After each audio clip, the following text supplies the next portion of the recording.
গ্রেপ্তারি পরোয়ানা জারি করা হয়েছে সাবেক প্রধানমন্ত্রী তার কন্যা সানাওয়াজের বিরুদ্ধে।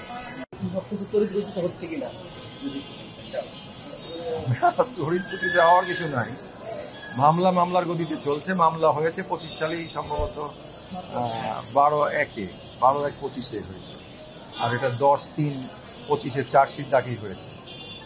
আমাদের যে শিডিউল যেটা দেওয়া আছে, আমাদের বিধিতে যে সময়টা দেওয়া আছে সময়ের মধ্যেই হয়েছে, খুব দ্রুত গতিতে হয়নি, আইন অনুযায়ী হচ্ছে।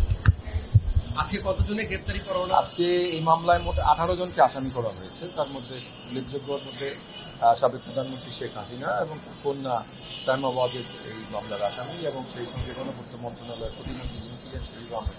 এই সহ সব মিলিয়ে 18 জন রাজুকের সব কর্মকর্তা যারা জড়িত ছিল এই সংক্রান্তে, তাদেরকে আসামি করে আজকে শুনানি হয়েছে। এবং সেই যেহেতু কোনো আসামি আত্মসমর্পণ করেননি বা জামিন নেননি, সেই জন্য প্রত্যেক আসামির বিরুদ্ধেই ওয়ারেন্ট জারি হয়েছে, এবং আগামী 4-5-25 তারিখ নির্ধারিত তারিখ রাখা হয়েছে। এর মধ্যে যারা সারেন্ডার করবে অথবা ওয়ারেন্ট ইস্যু তামিল হয়ে আসবে। পিপি মহোদয়, আমরা দেখেছি যে এর আগেও তাদের বিরুদ্ধে অন্যান্য মামলায় ওয়ারেন্ট জারি হয়েছে, কিন্তু তারা দিব্যি দেশের বাইরে আছেন। তো প্রতিনিধি তারা কিন্তু স্টেটমেন্ট দিয়েই যাচ্ছেন, সবকিছু নিয়েই কথা বলছেন, অডিও কলে, ভিডিও কলে। এগুলা কি আপনারা মানে আদালতে জানাচ্ছেন কিনা যে আসামিরা এরকম বাইরের দেশ থেকে নানান ধরনের এই মামলা নিয়েও তারা?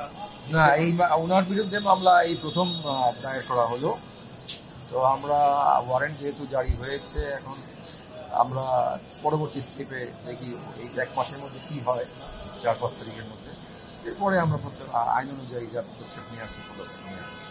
ঢাকা শহরের সম্পত্তির মালিক থাকা সত্ত্বেও তিনি পূর্বাঞ্চলের ডিপ্লোম্যাটিক জোনে কোনো সম্পত্তি ব্যবহার করে এই রাজুকের যে সমস্ত কর্মকর্তা আছে তাদেরকে প্রভাবিত করে, এবং তারাও তাকে প্রভাবিত হয়ে বহির্ভূতভাবে বরাদ্দ করা হয়েছে এবং রেজিস্ট্রেশনও হয়ে গেছে।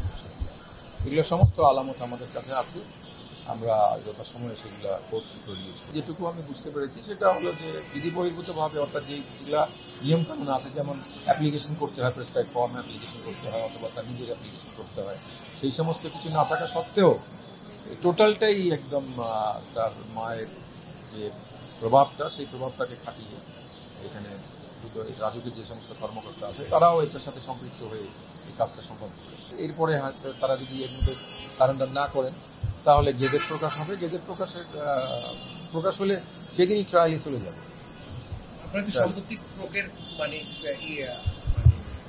হ্যাঁ, সেইগুলো বোধহয় ইতিমধ্যে হয়ে গেছে, অনুসন্ধান পিরিয়ডে হয়ে গেছে। তার মানে পরবর্তী স্টেজটা হবে, ওনারা সারেন্ডার না করলে গেজেট প্রকাশের মাধ্যমে ট্রায়াল কোর্টে চলে যাবে। ট্রায়াল কোর্টে গেলে চার্জ ফ্রেমিং হবে, চার্জ ফ্রেমিং হয়ে ট্রায়াল চলে যাবে, এবং নিয়ম অনুযায়ী যে টাইম থাকে সেই টাইমের মধ্যেই আশা করি।